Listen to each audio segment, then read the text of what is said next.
नमस्कार फ्रेंड, मैं हूं चंदन पटेल और देखिए आज मैं बात करने जा रहा हूं कुछ ऐसे मल्टी बैगर स्टॉक पे जिन्होंने एक अच्छा रिटर्न दिया है और कुछ ऐसे स्टॉक के बारे में बात मैं करने जा रहा हूं जो कि मल्टी बैगर तो अभी तक उतना ज़्यादा नहीं रहे हैं, लेकिन फ्यूचर में आपको मल्टी बैगर रिटर्न देने का दावा करते हैं। देखिए जो पहला स्टॉक है वो रिलायंस है, जो कि मल्टी बैगर स्टॉक रह चुका है। सेकेंड है टाटा पावर, ये भी मल्टी बैगर स्टॉक है। और अदानी पावर उतना ज़्यादा अभी मल्टी बैगर रिटर्न नहीं दे पाया है, लेकिन फिर भी अच्छा रिटर्न दिया है। और अगर हम अदानी ग्रीन की बात कर लें तो ये सुपर मल्टी बैगर रिटर्न है, मल्टी बैगर रिटर्न दिया है, ठीक है ना। और नेक्स्ट स्टॉक है जो कि आपको डिविडेंड भी एक अच्छा देता है और उसके बाद आपको ये रिटर्न भी एक अच्छा दिया है। तो आपको ज़रूर एनटीपीसी में इन्वेस्ट करना चाहिए फ्यूचर देख के। ठीक है, मैं आपको ये नहीं बोल रहा हूँ कि नहीं आप इसमें इन्वेस्ट करिए आपको करोड़पति बना देगा या जो भी कुछ है, ठीक है ना।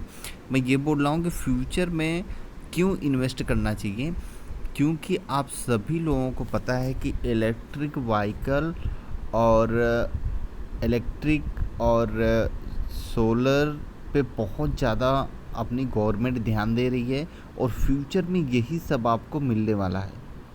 अगर हम बात करें तो अगर आपको फ्यूचर के लिए इन्वेस्टमेंट करना है तो ये 5 स्टॉक आपके लिए एकदम नंबर 1 क्वालिटी के स्टॉक साबित होंगे, ठीक है ना। तो देखिए पहला जो है रिलायंस, अगर हम इस स्टॉक की बात कर लें तो ये लगभग 2360 रुपये के आसपास मिल रहा है। अगर हम इस स्टॉक की बाउंड बिग हाई की बात करें तो देखिए ये लगभग आप यहाँ पे देख सकते हैं 2751 रुपये का बाउंड बिग हाई है और 1876 रुपये का बाउंड बिग लो है, जो कि 1 ईयर में लगभग 13% का रिटर्न दिया है। अगर हम इस स्टॉक की बात कर लें तो ये लार्ज कैप कंपनी है। आप यहाँ पे देख सकते हैं कि ये यहाँ पे एनर्जी सेक्टर में ऑयल एंड गैस और यहाँ पे रिफाइनिंग एंड मार्केटिंग में ये खुद है। और अगर हम इस स्टॉक की मार्केट कैपिटलाइजेशन की बात करें 15,96,286 करोड़ का मार्केट कैपिटलाइजेशन है और इसके जो शेयर होल्डर्स हैं लगभग 33.1 लाख शेयर होल्डर्स हैं। अब समझिए कितने ज़्यादा शेयर होल्डर्स हैं। अगर हम इस कंपनी के बारे में बात करें तो इस कंपनी का बहुत ही ज़बरदस्त एक स्ट्रेटजी है जो कि एक बहुत ही ज़बरदस्त आपको रिटर्न दिया है, ठीक है ना।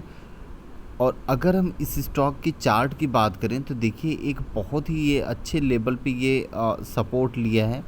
देखिए अगर मैं सपोर्ट की बात कर लूँ तो मैंने वीकली चार्ट लगाया और आप ध्यान से देखिए जो इसका सपोर्ट का लेवल लगभग 2050 रुपये के आसपास है और उसी लेवल से ये ऊपर यहाँ पर सपोर्ट लिया है। देखिए 2250 रुपये पे इस स्टॉक ने सपोर्ट लिया है। अगर रूस और यूक्रेन की ज़्यादा लड़ाई मतलब होती है या ज़्यादा कुछ होता है तो नेक्स्ट लेवल ये आपको देखने को मिल सकता है। तो लेकिन आप अगर लंबे समय के लिए अगर आप इन्वेस्टमेंट करना चाहते हैं तो थोड़ा थोड़ा करके धीरे धीरे करके आप माल उठाते जाइए, क्योंकि ये लगभग 2750 रुपये से करेक्शन होके आपको एक बहुत ही अच्छे भाव पे मिल रहा है। तो आपको धीरे धीरे करके ख़रीदारी करनी चाहिए, ज़्यादा जल्दबाजी नहीं करनी चाहिए। और देखिए जो दूसरा स्टॉक है टाटा पावर, अगर हम टाटा पावर की बात कर लें तो 223 रुपये के आसपास इसका भाव है और ये लार्ज कैप कंपनी है। Power and transmission and distribution में ये कंपनी काम करती है। और अगर हम बाउंड बिग हाई की बात कर लें तो 267 रुपये का बाउंड बिग हाई है और 89 मतलब 90 रुपये के आसपास का बाउंड बिग लो है। अगर हम मार्केट कैपिटलाइजेशन की बात करें तो 71,272 रुपये का 72 करोड़ का मार्केट कैपिटलाइजेशन है। अगर हम शेयर होल्डर्स की बात करें तो 31.7 लाख शेयर होल्डर्स है। 1 ईयर का रिटर्न लगभग 134% का दिया है, जो कि बहुत ही ज़बरदस्त माना जाता है। अगर हम इस स्टॉक की चार्ट की बात करें तो देखिए ये जो चार्ट है एक बहुत ही ज़बरदस्त इस स्टॉक में एक मतलब रैली आई थी और लगभग ये 200 रुपये के आसपास जो इसका बड़ा सपोर्ट का लेवल है, उसी सपोर्ट के आसपास, उसी लेवल के आसपास ये बार बार सपोर्ट ले रहा है। देखिए ये लगभग तीसरी बार हो गया सपोर्ट लेने का। तो अगर ये लेवल तक आपको मिलता है तो आप ज़रूर बाइंग करें और धीरे धीरे करके फ्यूचर के लिए आप स्टॉक ज़रूर रखें। देखिए नेक्स्ट स्टॉक है जिसका नाम है अदानी पावर। आपको पता ही है, ये भी सेम जैसे टाटा पावर सेगमेंट में काम करती है वैसे ये भी काम करती है, और ये भी कंपनी लार्ज कैप है, आप यहाँ पे देख सकते हैं। और पावर जनरेशन में ये काम करती है। लगभग इस स्टॉक की जो बाउंड बिग हाई है 166 रुपये के आसपास है। अगर बाउंड बिग लो की बात करें तो 55 रुपये का बाउंड बिग लो है। अगर हम मार्केट कैपिटलाइजेशन की बात करें तो 47,729 करोड़ का मार्केट कैपिटलाइजेशन है और लगभग 11.4 लाख शेयर होल्डर्स हैं। 1 ईयर का जो रिटर्न है लगभग 124% का है, और 1 मंथ की बात करें तो लगभग 17% का इसका रिटर्न है। और अगर हम यहाँ पे बात करें चार्ट की, तो देखिए ये एक ही लेवल पर बार बार ट्रेड कर रहा है, लगभग 100 के लेवल के आसपास। ये 100 का लेवल जल्दी तोड़ नहीं रहा है। जब मार्केट पूरी गिरावट हुई थी तो आपको एक 70 रुपये के आसपास लेवल देखने को मिला था, लेकिन फिर से भारी रिकवरी इस स्टॉक में देखने को मिली। तो ये भी लेवल ख़राब नहीं है, आप इस लेवल पर भी इन्वेस्ट कर सकते हैं, लेकिन अगर आप लॉन्ग टर्म का पर्पज़ हो तो। देखिए नेक्स्ट स्टॉक है अदानी ग्रीन। अगर हम अदानी ग्रीन के बारे में बात करें तो ये भी एक लार्ज कैप कंपनी है, और ये भी रिन्यूएबल एनर्जी में काम करती है।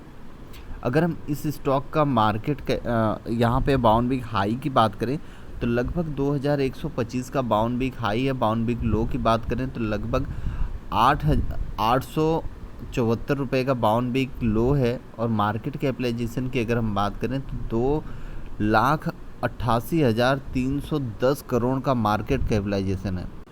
अगर हम यहाँ पे 1 ईयर रिटर्न की बात करें तो लगभग 59% का रिटर्न है, और अगर हम शेयर होल्डर्स की बात करें तो लगभग 1.9 लाख शेयर होल्डर्स हैं।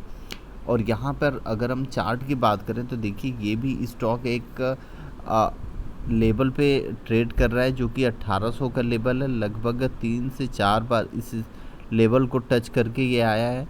तो देखिए आपको ये भी लेवल तक आपको ख़रीदारी कर लेना चाहिए अगर आपका लंबे समय का टाइम होराइजन है तो। देखिए नेक्स्ट स्टॉक है एनटीपीसी। ये भी लार्ज कैप है, पावर जनरेशन में ये भी काम करती है कंपनी। लगभग 1 ईयर की अगर हम बात करें तो 1 ईयर में लगभग इसने 42% का रिटर्न दिया, 24% का रिटर्न दिया है। और अगर हम बाउंड वीक हाई की बात करें तो लगभग 152 का बाउंड वीक हाई है, और 52 वीक लो लगभग 97 का है। अगर हम मार्केट कैपिटलाइजेशन की बात करें तो 1,29,450 करोड़ का मार्केट कैपिटलाइजेशन है। अगर हम शेयर होल्डर्स की बात करें तो 9.3 लाख का शेयर होल्डर्स है। अगर हम डिविडेंड यील्ड की बात करें तो 4.61 का डिविडेंड यील्ड है जो कि नंबर 1 है। तो आप समझिए जितने स्टॉक मैंने बताए उनमें से नंबर 1 डिविडेंड यील्ड देता है, तो इस स्टॉक में भी आप अपना इन्वेस्ट कर सकते हैं। लेकिन हाँ, इस स्टॉक में उतना ही इन्वेस्ट करिए क्योंकि कभी भी सरकारी कंपनियां उतनी ज़्यादा रिटर्न नहीं देती हैं, लेकिन डिविडेंड देती हैं। तो आपको एक गिरावट में ज़्यादा खरीदारी कर लेनी चाहिए, क्योंकि अगर हम इसकी बात करें तो ये लगभग 152 का हाई है और यहाँ पे अभी 133 का लेवल देखने को मिल रहा है। तो ये अगर आपको 100 के आसपास मिले तो आपको ज़रूर उठा लेना चाहिए। चलिए हम चार्ट से देखते हैं कि किस लेवल पर हमें इस स्टॉक को खरीदारी करना चाहिए। तो देखिए इसका जो सपोर्ट का लेवल है लगभग 120 रुपये के आसपास है, और जो नेक्स्ट सपोर्ट का लेवल है वो लगभग 112 रुपये के आसपास है। तो अगर ये 120 रुपये के आसपास आता है तो आप यहाँ पे धीरे धीरे करके ख़रीदारी करिएगा, जल्दबाजी नहीं करिएगा। नेक्स्ट लेवल का आप वेट करिएगा लगभग 112 रुपये के आसपास, और उससे नीचे लेवल जो है वो लगभग 100 रुपये का लेवल बनता है, तो वहाँ तक भी आप इंतज़ार कर सकते हैं, ठीक है ना। क्योंकि सरकारी कंपनी है उतना ज़्यादा मैं बोल नहीं सकता, क्योंकि अच्छा उतना देखिए रिटर्न तो देती हैं लेकिन उतना अच्छा खासा कोई रिटर्न नहीं है, लेकिन डिविडेंड आपको यहाँ पे बहुत ज़बरदस्त मिलेगा। और एनटीपीसी इसलिए मैं इंक्लूड कर रहा हूँ क्योंकि फ्यूचर में एक बहुत ही बढ़िया ग्रोथ आपको देखने को मिल सकता है। एनटीपीसी में हो सकता हो कि कोई कंपनी इस कंपनी को अक्वायर करने की कोशिश करे या कर भी सकती है, तो आपको इस स्टॉक में भारी तेज़ी देखने को मिल सकती है। ठीक है ना। तो ये देखिए मैंने पांचों स्टॉक मैंने आपको बता दिया और पांचों स्टॉक में आपको ज़रूर से ज़रूर खरीदारी करनी चाहिए। जैसे जैसे मैंने बताया आप वैसे वैसे कर सकते हैं, या आपका पैसा है आप अपना भी दिमाग लगा सकते हैं कि किस लेवल पर मेरे को कितना खरीदारी करना चाहिए। Okay, thank you friend.